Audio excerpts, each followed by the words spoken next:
Yo guys, welcome to another video, and today's video we are gonna do game week 2 predictions. So basically I'm gonna predict my game week 2 score lines, and yeah, let's see how the games would end in my prediction. So first up we have Liverpool against Burnley. So Liverpool have destroyed Norwich 3-0 away from home last game, so I think this one will be an evenly easy game as last game. So I think Liverpool will win 3-0 in this game. Pretty solid, easy game for Liverpool. I think they don't really need to play their first team. They can play maybe some rotational players, but yeah, that's what I think. Next game, this one is a bit of a tough one. Now, obviously, Newcastle got 4-2 against West Ham, and Aston Villa lost 3-2 against Watford. This game is Aston Villa against Newcastle. I mean, this game could go either way, to be honest. I think Aston Villa just have the team that could beat Newcastle. I think this game would be a 2-1 win to Aston Villa. Again, as I said, pretty close. I think Richie will play pretty good. I mean, he's a pretty solid player, to be fair. And yeah, he played really good against West Ham. So it might be a trouble against Aston Villa. But it would be a pretty hard game, this, to be fair. But I say Aston Villa will just beat Newcastle 2-1 in this matchup. Next game we have Crystal Palace against Brentford. Now Brentford won against Arsenal 2-0. Even though I thought that game should have been 1-0 because of the foul on Leno on their second goal, but the referee didn't give it as a foul. I mean, it's a pretty tough decision, to be fair. Crystal Palace got 3-0 loss against Chelsea, but it's against Chelsea. I think Crystal Palace would want to bounce back, and I would have gone for a draw, but I'm going for home advantage. So I'm going Crystal Palace 1, Brentford 0. Now Brentford have a really good manager. I mean, good tactics in the club. Yeah, I already know how they're going to play the season. Everyone, if they are attacking, everyone all out attack, and if they are defending, all out defense. I think that might be a struggle though in the second half of the season. Players might be really tired, and I think Brentford would have some injuries this season, as in hamstrings and stuff, but not severe injuries, but just like injuries that would have one game with a player with injuries. So that's what I think. I don't know, but I think I would go for home advantage here. I'm going Crystal Palace 1, Brentford 0. Again, really close game. Next game I have a pretty hard game. I have Leeds against Everton. Now Everton in the last game they won 3-1 against Southampton. Now that was a big scoreline for Everton, but then Leeds lost 5-1 against Manchester United. So I think Leeds, they are a team that would like to play big games, and I think this game would be pretty tough for Leeds, to be fair, against Everton. But I would have thought maybe Everton would just win this, but I'm going for home advantage again, and so Leeds will get a 2-2 draw against Everton in this game. Now, next team, they lost 1-0 against Tottenham. You already know who I'm talking about, Man City. So Man City are facing Norwich from home. I mean, Norwich got beat 3-0 against Liverpool, and I think this would be another 3-0 scoreline for Man City. I mean, Liverpool is a really hard team, and even Man City. It's a really tough start to Norwich, really tough start in the Premier League. I really think they won't do that good. I mean, with the start, I think they would give up pretty fast. Yeah, I think Man City have an easy game here, 3-0. They don't really need to start the best team, Man City, but yeah, 3-0 to Man City in this game. Next game we have Brighton against Watford. Now this game is pretty close game. Watford won 3-2 and Brighton won 2-1 against their last games. So I think this one would be a draw here. pretty hard game. To be fair, Watford would get a push. I think if Watford were at home, they would win this game, but again, I'm going for home advantage for Brighton. They will get a 1-all draw. Pretty solid game overall this game would be. So yeah. Next matchup we have Wolves against Tottenham. Now this one I think is the biggest game of game week 2. I know that there is Arsenal Chelsea, but I think this one would be it. Now Nuno is going to face his former side as a manager. I think that would be pretty hard for him. If Mourinho was still in and no Nuno, I think maybe Tottenham will win this. But when Nuno is gonna face his former side, I think it would be a bit of a tough game, to be fair for him. And plus they are away as well. Maybe he might sneak a win, but I think Wolves would have enough to get a draw here. And I'm going for a big game, 2-2 draw. Yeah, really solid 2-2 draw for Wolves, I guess, in this matchup. Next game I have Southampton against Manchester United. One team that got a big defeat and one team that did one with a big margin, to be fair. Manchester United playing really good this season already. 4 assists for Pogba, good start for him, and then you have the start of Bruno Fernandes as well with a nice hat-trick. I think Manchester United will win this game. Obviously I think it will be much more closer than against Leeds, I guess, because now they are away. I think they will get a 2-1 scoreline against Southampton. I mean, it should be an easy game. I think United should win this. But yeah, I think United will get a 2-1 win here against Southampton. Next game, people are saying that this one is the big game, but I think it would be Wolves against Tottenham. We have Arsenal against Chelsea. Now Chelsea here are on the away side. Maybe it would be a bit of a tough game, but when Arsenal losing 2-0 against Brentford, I really don't know. And with the team they played against Brentford, hopefully they would change the system up. Arsenal right now are not looking good. I know we're just one game in the season, but Arteta, man, you need to change your plans. You need to start a big team against Chelsea for sure. I think he will do that, to be fair. I don't think so he will play Balogun up front. That was a bit of a stupid decision.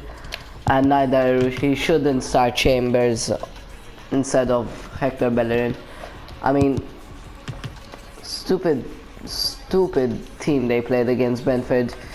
I think Chelsea will win this game 3-2. I mean, they destroyed Crystal Palace 3-0. I think Chelsea would just have enough to win this game 3-2. Really close game, I think. Arsenal might get a fight into this. Again, I really don't know how they would play against a bigger side. Arsenal, this is like a prediction of first game of the season, to be fair, because they played a funny team against Brentford. They didn't start the first team, so I don't know how the first team is gonna play against Chelsea. So it would be a pretty tough game here for Arsenal or for Chelsea. Otherwise, I don't know. It would be a pretty close game, but I think Chelsea would just get the win here. Next up we have West Ham against Leicester, last game of this game week. I think West Ham might do a pretty good push against Leicester, but are they Leicester quality? I don't think so. I mean, West Ham aren't in the top 6 while Leicester are in the top 6. I think it would be a pretty close game, to be fair. I mean, West Ham destroyed Newcastle 4-2. And Leicester just won 1-0 against Wolves. I mean, Wolves are a pretty solid team as well, to be fair. I think this game would be a 2-1 win for Leicester, just about. Pretty close, to be fair. Jamie Vardy for sure will score a goal here. I think a 2-1 win for Leicester to be pretty fair result. So now I have the prediction of the best players of each team in the second game week. We'll see who I'm gonna say for the best team. So yeah, we can just back out from practice arena and we can go to teams. So this is the team. We have Sanchez in net. I know it might be a bit of a weird one. Maybe Guaita can start, to be fair, but would Guaita play good? I'm not really sure. I think with the Brighton game against Watford, it would be a pretty solid game for Sanchez, I think. So I think he would be the team of the week of game week 2 in keeper. Right back, we are going for Pereira. Now, Pereira is a pretty solid player. I mean, when you're playing against West Ham, it would be a pretty tough game for him against Cresswell and Ben Rama, but I think Pereira would play good.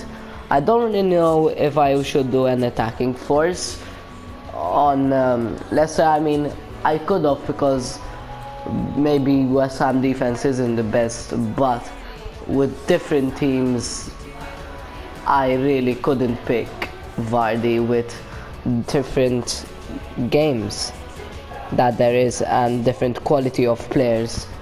So left back, we're going for Digne. Now Digne is a pretty solid player. Now when you're playing Leeds, he would have a big game. I mean, against Rafinha it would be pretty hard, but it's pretty hard to break against Leeds with the Leeds defense. This one was a really tough decision, but I am going for Digne for Everton player. Now obviously I can't choose every single Premier League team because we're just doing my 11 starting 11, so yeah.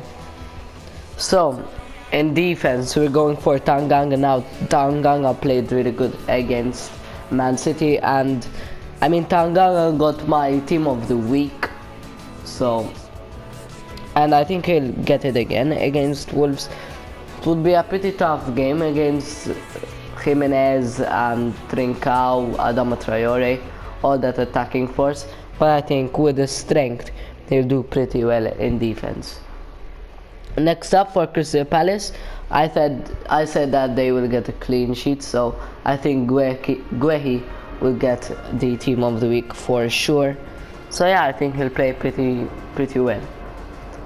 In the midfield now, we're going for Mason Mount for Chelsea. I mean, with the Arsenal midfield, they have a bit of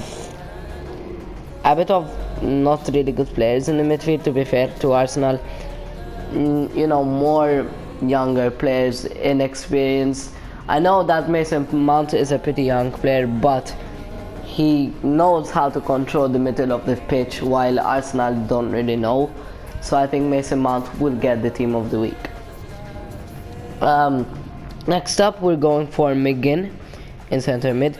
I mean, Newcastle are not bad, to be fair, you know, in midfield when you have John Joe Shelby, good experience.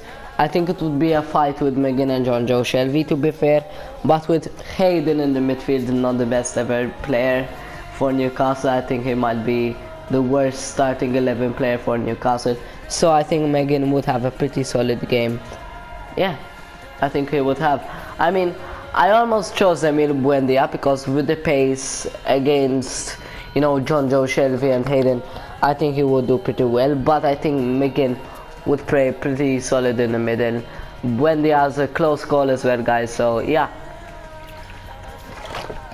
Next up, we're going to choose a player from a draw, because when I have a draw, I could choose any team, but it has to be a draw, because I need to choose or a winning team or a team that gets a draw. So Harrison, I think, will get into the team.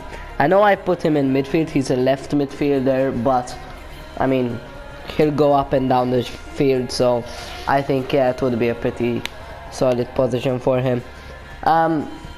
Harrison against Everton, he might do really well. I mean, against Seamus Coleman, it would be a pretty easy game for Harrison, I think. So yeah, I think he would do pretty well. Right wing, we're going for Greenwood. So Greenwood got a goal in the last game, and against Southampton, I think he can do it again, to be fair. Southampton doesn't have the best ever fullbacks. Maybe Walker Peters is not bad, but I think he'll do pretty solid game for Greenwood. That's what I think. So next up, we're going for left wing. We are going for Jota. Now Burnley are not that good in defense. They are pretty strong and solid, but in fullbacks not the best. I mean, Taylor and Lowton not that good. Jota could start on the right or on the left in this game, or even maybe up front as striker, but I think it would be a pretty easy game for Jota. And in the striker, we are going for Jesus for the captain. I think against Norwich it will be an easy game for him. Obviously I'm going for the best. He's a captain, so I'm going for sure he would be the best player in this game week. I think it would be an easy game for him. Hopefully, obviously he'll start. It didn't start against Tottenham, but I mean that's just first game of season. I think Jesus should start up front. I mean, when it was a pretty tough you know, internationally he was playing a lot of games, so maybe it was a bit of a rest for him. I think Jesus though would play really good against Norwich with that easy defense, and even with Krul in net it won't be that hard, so I think Jesus would be the best player this game week. And yeah, that's it for today's video. I hope that you will like, subscribe and hit the notification bell if you want, so you won't miss out on another video. And yeah, that's all I got to say for today's video, guys. I wish that you will enjoy my videos, and yeah, that's all I got to say. Bye guys.